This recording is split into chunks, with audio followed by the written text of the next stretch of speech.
3, 2, 1, go.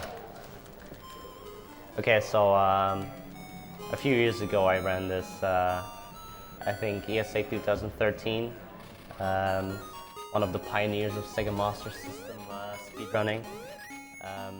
Back then the game was, I pretty much watched the TAS, I believe, and then tried to figure out a route that was possible to speedrun RTA. But since then a lot has changed. A bunch of new skips have been found. Beatrice knows more about those. But yeah, this is one of the best looking Sega Master System games in my opinion. It almost plays like an NES game, but has the better graphics of the Sega Master System chip. Oh, Rasmus, Rasmus just got a really tricky strat there. Damage boosting off the B to get across that gap early. And it looks like Maxie missed a jump somewhere. I didn't count how many swings you did. I think you did one. Okay. Yeah, that would be one at most, Yeah, I think, that's pretty good. with a 340 in-game time. So the next trick you're gonna see, they're gonna zip through, or not zip, but they're gonna clip through a couple blocks here. You're supposed to go grab a barrel and throw it and jump on some steam, but no. And then Rasmus here is going to do the night boost, and perfect. For some reason, moving platforms you can clip through from the bottom, Yeah. and that's what makes that work. But it's like the only thing in the game that looks that way. Yeah. Here they skip picking up a barrel and jumping up a barrel again by damage boosting of the bubble at the top. And here you'll see Rasmus go through a wall, but this is actually an intended skip. Yeah, it makes that part of the game way easier. So. Let's go for broke. Okay, 1 health going into the Jack in the Box here. That's a ballsy strategy. It's dangerous, especially with that lead. But That gives Maxie some time to catch up here. oh, Yeah, the balls that fall down are a bit random at times, and it's really hard to dodge them.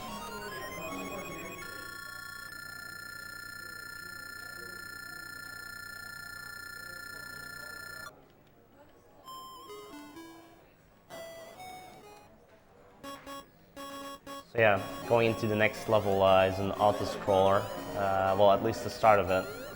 So we just try to mess about here, pick up some power-ups, get some extra lives that are hopefully useless. yeah, they should be useless. You'll see. This is,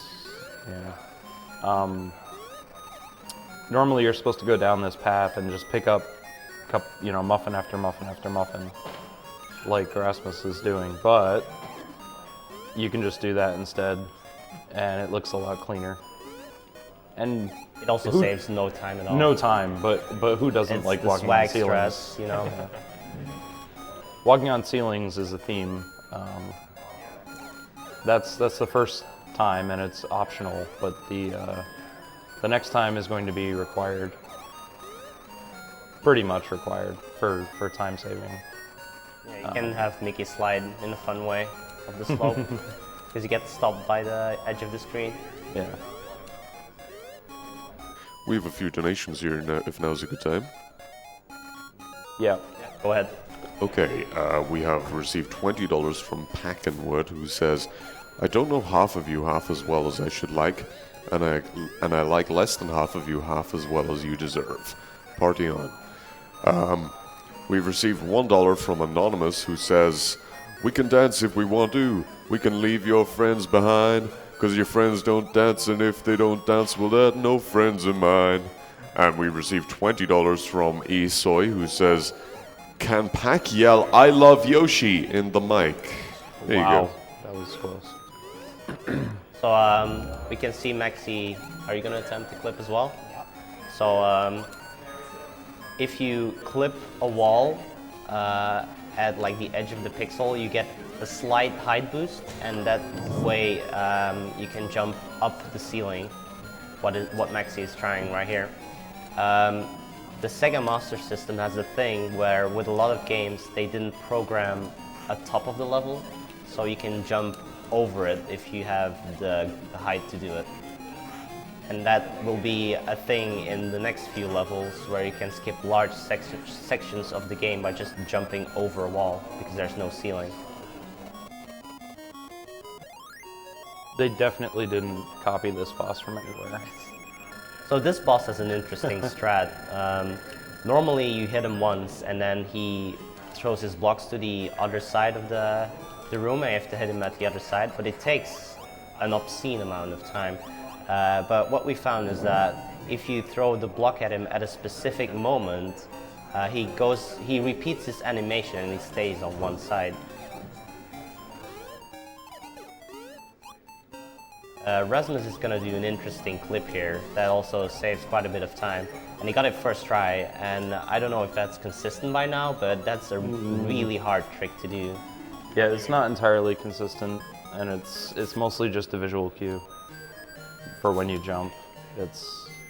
Yeah, you're supposed to come out of this cup from the other side. It's a bit of a bonus area, I think. You still go through the cup, but you're supposed to go way to the right and then up and then left. Yeah. Oh yeah. Right. That's right. And then you yeah. So the other side of where the chest is. But yeah, basically there's a pixel you can hit on the chest. Yeah.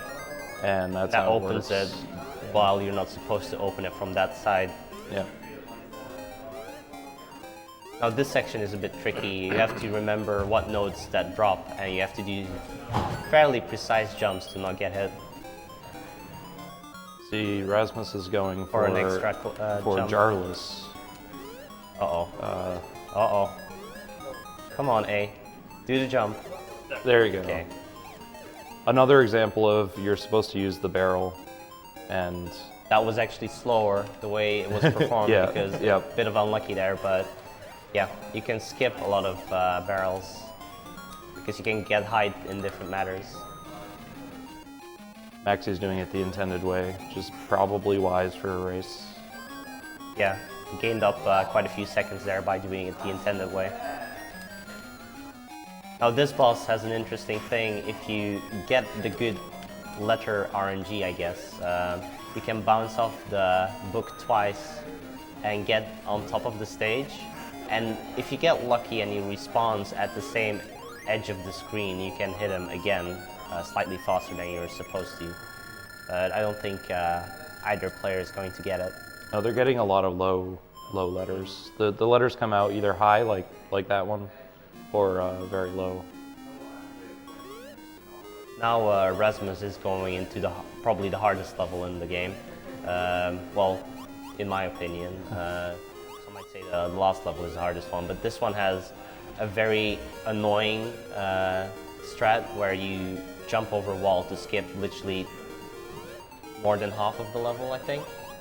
But it's RNG dependent whether the enemy you need to bounce off throws a low or a high orb. It's these green enemies. I call them bearings because they look kind of like a bearing of some kind. So and it's in a going clock. for the extra HP.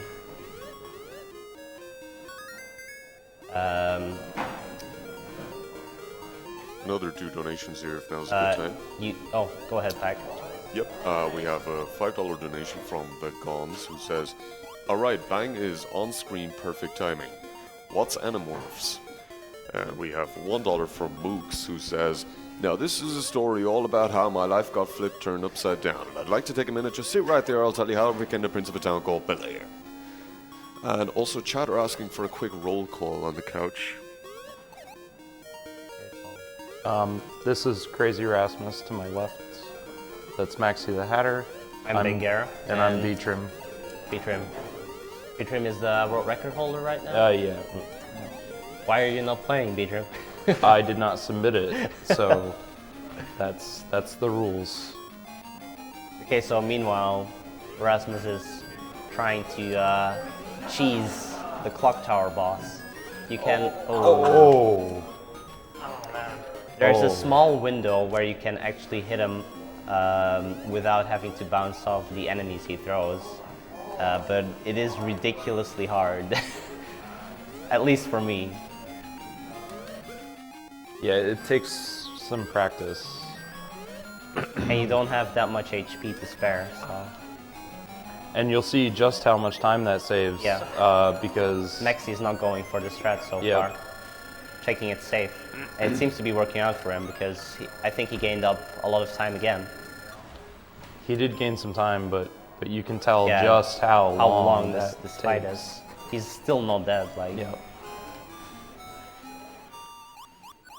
This should be the last hit. Yep. He goes down. So now they collected all the gems, and we created a rainbow to go to the final stage. And this final stage is no joke. I didn't hear it. There will be a lot of very precise jumps and some interesting ceiling flips as well. Are you going for the swag jump as well? Huh? The swag jump or at the end of the auto-scroller? We'll see. We'll see. Okay. I don't think so. Carry. I don't want to die at the end of the auto-scroller. So here you're supposed to take one of the flames, but you can pretty much navigate most of it without it. That was a ladder jump. If you get as high as possible when you jump up to a ladder and grab on right at the top, you can actually jump once the screen scrolls. It's kind of tricky, but there's some very interesting game design on this room specifically because they put in one single key and you open two different doors with the same key, and you have to access the key in a slightly different manner, so it's a bit of a puzzle. Very interesting game design. Oh.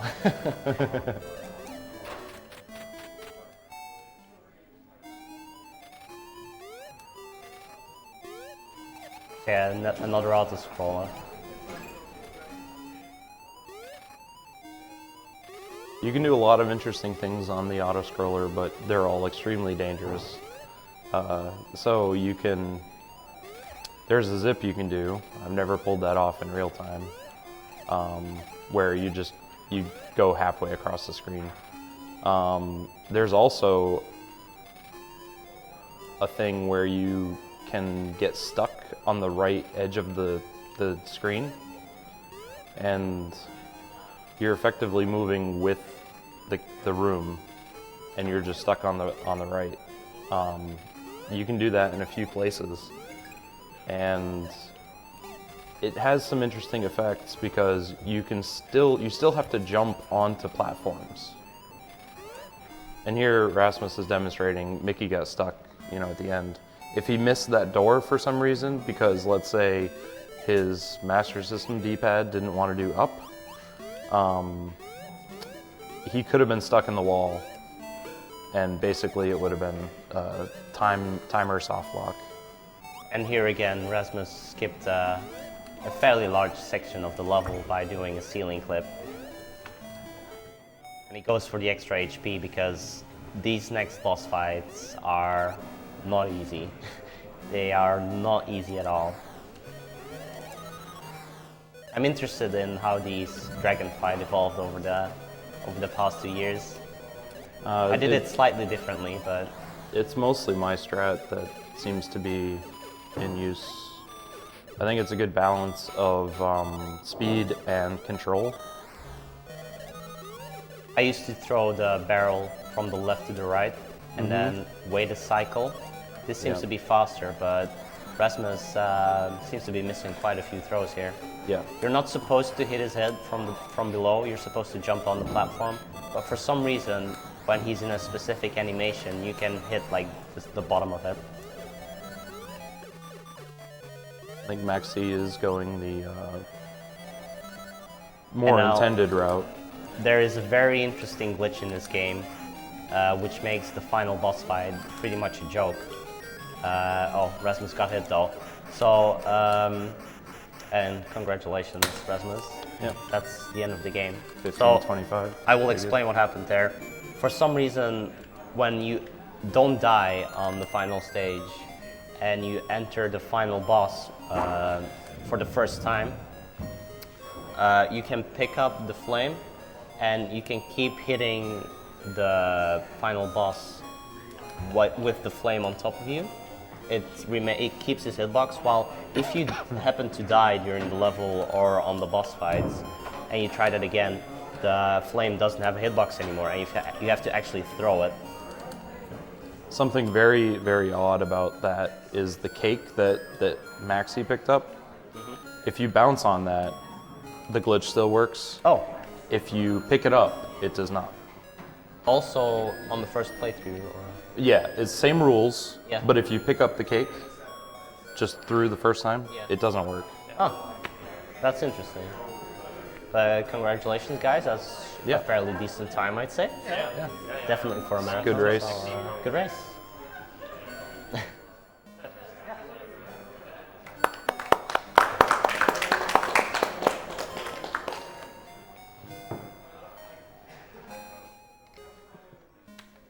And next up is Okay.